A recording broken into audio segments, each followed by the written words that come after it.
Hello and welcome back to another episode of Three Kick Does Three Lions for the Three Kick podcast. And today we are reviewing the England v England v Albania game that happened last Sunday. So again, there was more changes for England. You had something to say on that again? 6 changes again. This squad will never settle in time for June. It's going to be a group stage knockout. You can see it happening straight away. Yeah, and Calvin Phillips also played again. Why? Yeah, he didn't do too badly with his selections, but he's just mixing and matching a lot. It's too wishy-washy. There's no consistency in the team.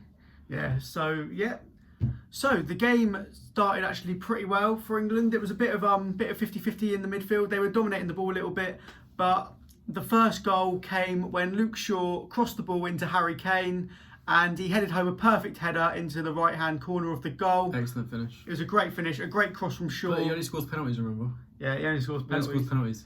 Oh, I saw something on Twitter that riled me up saying that Kane only scores against small teams. Okay. He was literally top scorer at the 2018 World Cup, and that really annoyed me, so I had to say something about it. Yeah, of course. So, second goal, and the ball was played to Mount in the box with a nice dink finish over Berisha, the goalkeeper. Excellent finish. Really good. Changed my mind on Mount a bit. Maybe he deserves to get into the starting 11 in the Euros. Who knows? Finally, there we go. Who knows at this point? I've always liked Mason Mount. I think he's an electric player. I think he's proper good. Him and Foden, if they can work out a way to get them both into the team, then that'd be excellent in my opinion. He's consistently good. He averages over 7 match rating each game. Every game. You know, it's high stat. It's good. It is good. Oh, it's changed my mind. I don't like this at all. He's often one of Chelsea's best players in games, even when he doesn't start. Nothing on Werner though, is he? No, nothing on Werner. What a player. Now, Nick Pope breaks a record as he's got 6 clean sheets from 6. That's the first ever time an England goalkeeper has done that. Start him at the Euros. I mean, he might not have had much to do, but everything he's been asked to do, he's doing well. Yeah. And you can't really drop him because he's got to work on his footwork. But then he's not Burnley's player, that he's not used to it. So yeah, he's just told to kick it long. But yeah, why not? It works, does it not? No, it's true. Kyle Walker being a liability. Trent and AWB, it proves it again. Gareth, mate, if you don't pick him, you can leave. I mean, this may be unpopular, but I prefer Reece James even to Kyle Walker because I just think. Okay, well, he's less of a liability. Don't ever take charge of England if you're saying that. Sorry, well, Walker's all right, but I just think he's a defensive liability. I just don't know. But maybe. No way. But Wan-Bissaka, we agree that he probably should be the one to start. Highest tackle percentage in the whole league. Yeah. Then actually Walker Peters technically. So. And you can't not take Trent because he's still a great player. He's won everything there is to win as a club player. So he's a winner. He's got it, and he's got the mentality. Even though he's a bit of a helmet, he has the mentality. We both agreed on this one that the 2 holding midfielders in the Euro should be Rice and Ward-Prowse. Yes, Ward-Prowse actually came on, and he was, even though he messed up a couple of things going forward, he did get forward. No, I know it's a really common excuse, but the pitch was awful. The grass was long and thick. Yeah, and you can't always play the ball the way you want to. And yeah, he did put a chance on a plate for Sterling with a cross. Sterling, being the donkey that he is, miskicked it, and unfortunately couldn't get Ward-Prowse the assist. But hey ho, more on that later. Yeah. Where are we? Foden. About Phil Foden. He is our generational talent, isn't he? Yeah, he is brilliant. The Wayne Rooney. He is what Rooney should be when he came on the scene for England. His touch is immaculate. Maybe less of a striker, more of a cam, but where Rooney moved later in his years. But yeah, his passing, he rarely gives the ball away. I don't think I see him give the ball away very much. And yeah, he has to start. He's just a Stockport Messi, isn't he? That's the best way to sum him up. He actually is. And then Mount and Foden getting in each other's way. We already mentioned that briefly. It's because they're both right-footed. Yeah. They both want to go out to the right, but the best way to combat that is to have someone that is a left-footed player. So one of them has to go. Yeah, it's time to go. At the moment, I'm not sure which one because they're both playing quite well. Yeah, I'd still go with Foden and Grealish. I think. I'm not Mount. sure. I think Mount has to play. Your hate for Sterling continues. I don't hate him. I just think he's. It says in the notes Sterling is meh. So what's your problem with him? Well, he's very overhyped because he's got pace. I don't think his technical ability is as good as everyone thinks it is. I just think that I don't know. He miskicks a lot of chances. He messes up quite a few chances. I know you like him, but he's a winner. I don't rate him that much. I don't think he's in City's top 2-3 wingers. I don't. Okay. Then a bit of a positive note, Maguire and Stones has to be the partnership to very lead us good. into the Euros. And it looks like Southgate is going to settle on that partnership as well. The only thing is I'd switch them around because Maguire's left foot is diabolical. Yeah, 100%. And it will allow Stones to play the ball better and, Maguire to get out. And then Shaw giving Southgate another selection headache. Is he better than Chilwell? We disagree on this left-back thing, I would say we? Chilwell all day. And I would say Shaw. Chilwell. Because I think Shaw's better defensively. I think Chilwell leaves a bit to be desired back there. I mean, what do you think? Going forward, Ben Chilwell has the passing ability of a centre midfielder.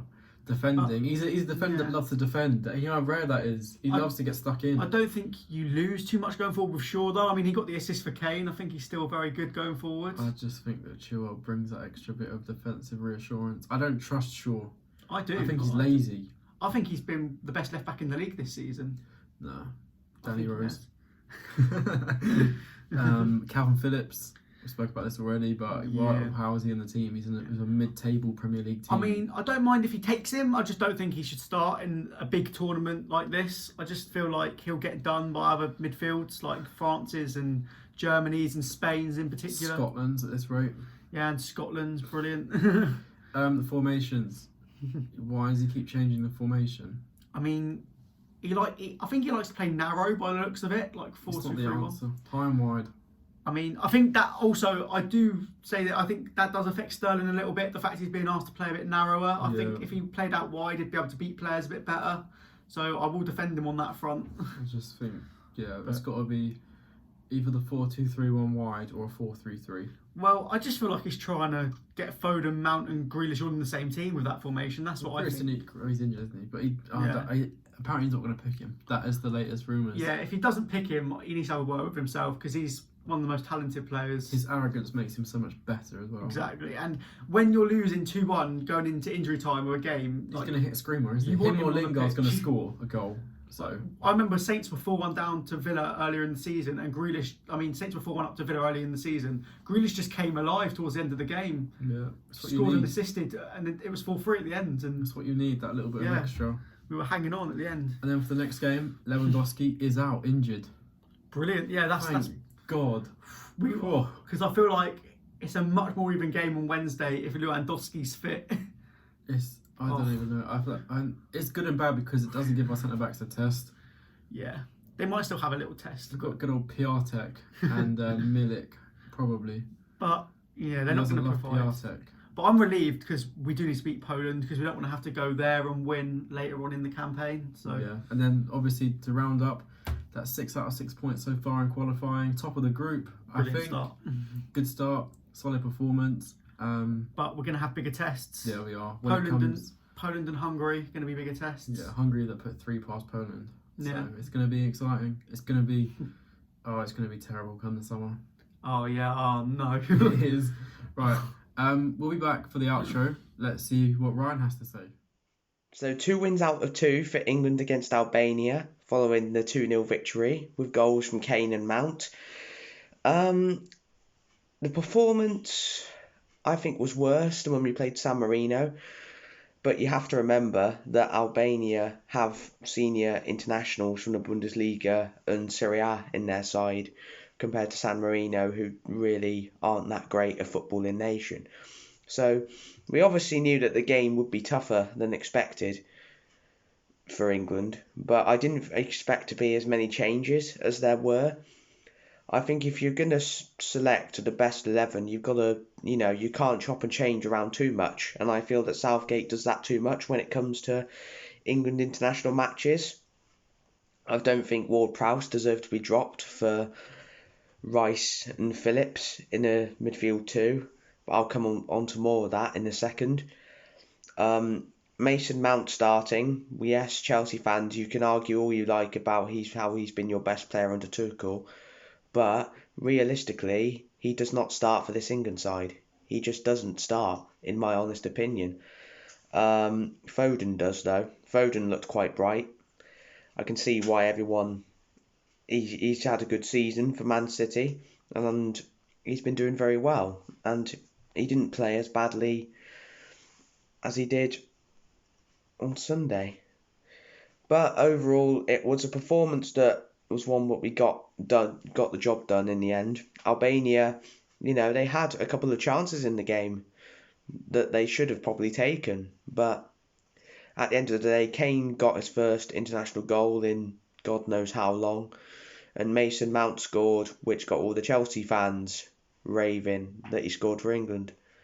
Yeah, he still doesn't get into my XI for the first Euro game though, and that's just my honest opinion.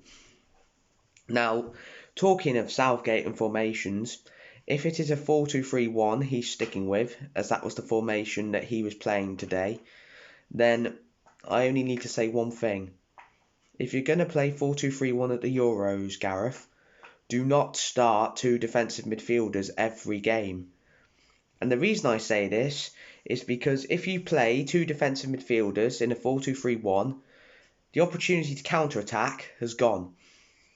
You have 2 players in Calvin Phillips and Declan Rice that prefer to break up opposition play and pass backwards rather than try and actually win the ball back and press your team forward.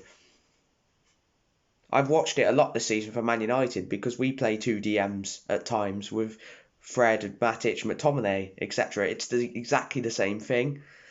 If you start 2 defensive midfielders in a 4-2-3-1, you know that you have to have fast players to counter-attack. And whilst England's got all this attacking talent, Gareth Southgate seems to like this idea of 2 defensive midfielders in every game that we play. Why? What is his obsession with 2 defensive midfielders? If we are serious about winning an international competition under Gareth Southgate, which I don't think we will, but if he does start 2 DMs, we will not win the Euros. If we are going to, he has to play one of Ward-Prowse or Mount or Maddison or Foden or whoever he picks to go alongside Declan Rice. You don't play Rice and Phillips.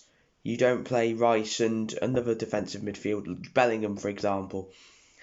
You always play Declan Rice because he's had a great season, and you always play an attack-minded midfielder alongside him who likes to make runs forward into the box and score goals. Ward-Prowse is the best fit because he played well against San Marino. He got a goal because he presses forward.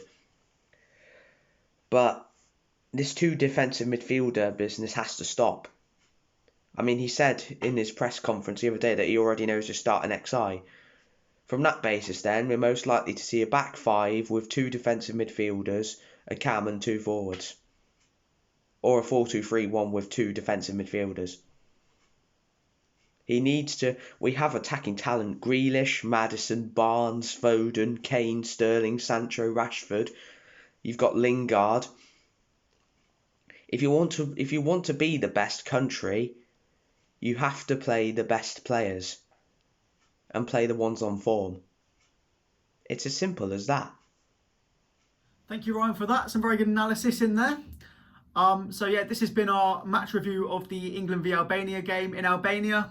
A 2-0 win, comfortable as it can possibly be, but bigger tests to come. We'll see you again after the Poland game, where we will be reviewing that one, and let's hope for 9 points out of 9 from the group. Yeah, make sure to like the video, share the video, and subscribe with the button. It's down there. It's just tap it. Just like 50 subs, and there'll be some big announcements coming. We have stuff planned. Yeah, just hit it. 18 subs away. Just do us a favour and click the button. It helps us a lot. We'll be back for the Poland game in a couple of days, maybe later. Who knows at this point?